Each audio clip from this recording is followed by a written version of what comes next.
salut cu drag, sper că ești bine, că reușești să-ți menții starea de echilibru, de optimism și starea de bine în general. Astăzi o să discutăm la rubrica Susține dezvoltarea despre ceva ce te poate ajuta în acest sens și anume despre reziliență.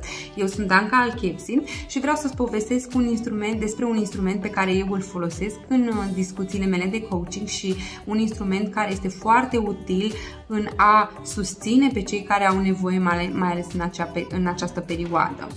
Reziliența nu este abilitatea de a ignora problemele sau de a trece ușor peste ele. Este abilitatea de a găsi soluții și resurse astfel încât să ne ajută nu numai să trecem peste provocări, ci mai departe să ne dezvoltăm și să învățăm în direcția aceasta. Unul din elementele importante în reziliență este structura. Și aceasta aș putea să spunem că o avem cu toții. Sunt acele lucruri mici și stabilitatea pe care ne-o dau obiceiurile pe care le avem zi de zi, menținerea unor intervale orare stabile, lucruri pe care ne place să le facem sau pe care trebuie să le facem și care ne asigură rutina de bază. La fel de important este partea de relație din reziliență, adică să pot să-mi amintesc pe cine mă bazez, cine este alături de mine și care sunt oamenii dragi mie sau apropiați mie și care sunt oamenii cu care colaborez. Relațiile și partea de relații mă ajută să-mi stabilizez, să știu, să identific că pot avea relații de durată și pot avea pe cine să mă bazez.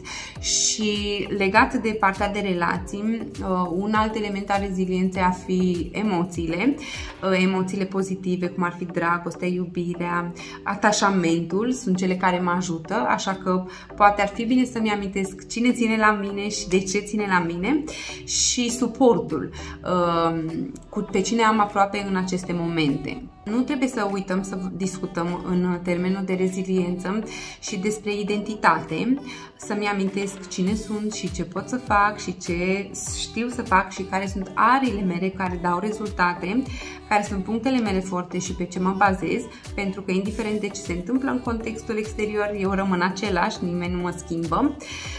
Și autonomia este un alt element important în rezistență și în a trece peste perioade dificile. De ce? Pentru că am nevoie să știu că pot lua decizii, că deciziile au impact în viața mea și în contextul în care le aplic.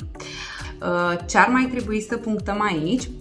În ideea de reziliență ar fi oportunitățile, să ne gândim și să vedem ce lucruri bune se întâmplă în jur și care ar fi prioritățile sau ce putem vedea în viitor, pentru că speranța este un factor definitoriu. Nu în ultimul rând, starea de bine mentală. Trebuie să avem grijă de creierul nostru la fel de mult precum avem grijă și de corpul nostru și să ne asigurăm că în ceea ce ține de noi și în ceea ce are legătură cu controlul nostru facem toate acțiunile necesare unei stări de bine mentale și unei stări de bine fizice în același timp.